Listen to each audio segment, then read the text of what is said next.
All right then, bro. We'll go to some featherweight Muay Thai. Quite excited for this one. We see our boy Shadow finally making his way off the Friday fights card into pay-per-view, coming up against Mohamed Younes Rabah. Shadow's 25 years old. He's 5-1-0 in the one championship. He's on a 5-fight winning streak. Last time out he beat Hassan Vadan Riyad by KO. And he's coming up against Mohamed Younes Rabah, who is 28 years old. 2-1-0. Last time out, he beat silky smooth Eddie Abasolo by unanimous decision in his last fight, PG. So is it going to be a massive debut on pay-per-view for our boy Shadow here? Or is Mohamed Younes Rabah going to spoil the party for him here, bro?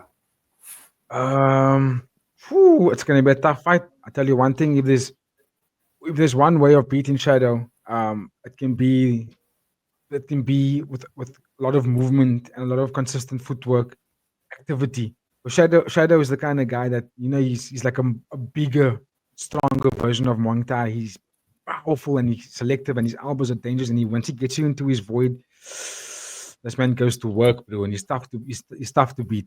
But if there's anyone that can take it to him, it's the style of Mohamed Younes Rabah. Like, you remember we went nuts for that fight against Eddie Abasolo. How crazy was that fight between the two of them, by the way?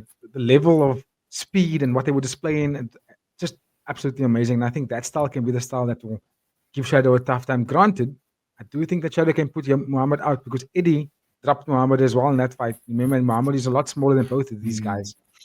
Mohamed, what's his name? Eddie Abasolo. He dropped Mohamed.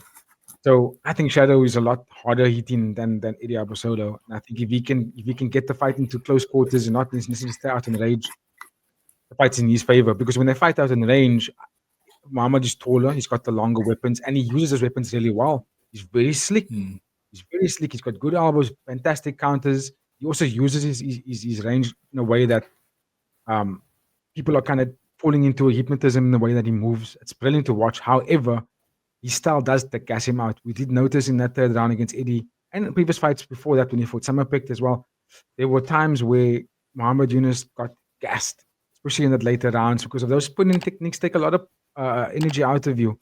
So I think the keys to victory for Mohamed here is to stay on the outside, use his speed advantage, keep activity happening, keep attacking the body. You're gonna bring Shadow's arms or hands down, and then you can let those fast boxing combinations go. Because I do think he's got that advantage over Shadow.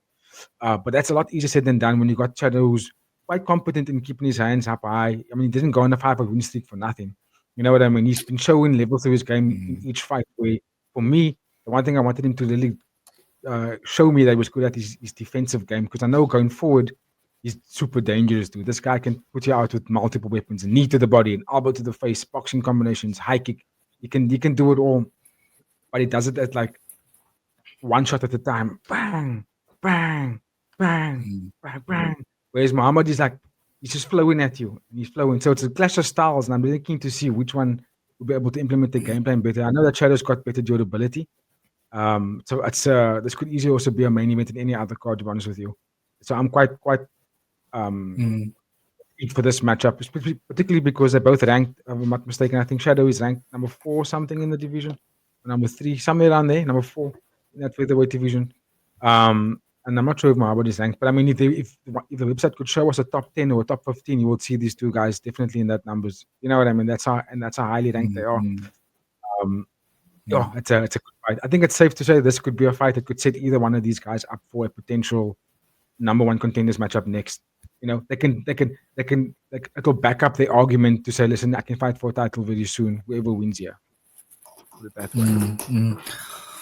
So you mentioned it is a case of styles make fights, and this is a great stylistic matchup. You said Mohamed Younes Rabah as his keys to victory. So if Shadow gets it done, bro, what's that going to look like? How's he going to get it done? Is it just going to be a flash KO? Yeah? Not a flash KO. Okay, so yeah, fair enough. How does he work his way to that knockout, bro? Yeah, so what I'm based on his previous styles, Shadow's probably going to keep that guard very high, and he's going to basically just track Mohamed down into a point when you'll get Mohamed into the ropes, possibly to the corner. And his way of working in like that is high guard, hard low kicks, high guard, hard low kicks, just measuring him into that corner. Once he gets him there, you're starting to see unload his more powerful stuff, which is his elbows gets you into clinch work. Shadow does a lot of good work when he gets in close. His opponent can't really move out of a corner or out of the ropes. You know what I mean? But that's also a difficult thing to Shadow because Muhammad's got fantastic footwork. He might be able to dance around Shadow for 3 rounds here. You know what I mean? He might even get the stoppage. Both guys are very, very dangerous for each other because the styles are opposite, and it's the styles can kind of counter each other in that way. So Shadow's keys to victory for me. He's closing the distance, basically making Muhammad fight with the back foot. Muhammad's gonna throw counter shots. He's gonna fight with the back foot because he's comfortable doing that. And Shadow just got to be patient, keep his guard up, and not get caught in something wild. And then once he has Muhammad's foot or feet or not feet, his geography taken away from him, and he has less place to move. Shadow can throw his heavy weapons there because that's where he has the advantage. Very, very nicely done, BG. And of course, a lot of our viewers are betting men and women. So give us a who and when here, BG. His Final pick. final pick, I would say this is a high level fight, bro. I want to say it goes 3 rounds. 3 rounds, Shadow wins by decision, but both of them can put each other out. Yeah.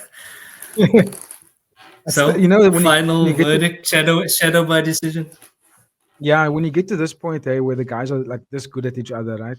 And both of them are aware that they both have that kill shot in them. They can put you out. They both fighters become more defensive, right? Especially because of what's at stake. Both of them are. I mean, Shadow's ranked, so there's a lot at stake here for both athletes. What's next? So you have to fight this fight very cautiously, not to the point where you're giving up rounds, but I mean, you have to also be very safe. You know what I mean? That's what happens when you get to these high level guys. Yeah. Is that they go for the kill, but they're more calculated for the kill, which kind of results in the fight going very long. Fair play, BG. So there you go, ladies and gentlemen. And that is why BG gets paid the big bucks here Fighting with Friends. So take those bet slips and put Shadow on them and take it to the bank on Sunday morning, ladies and gentlemen.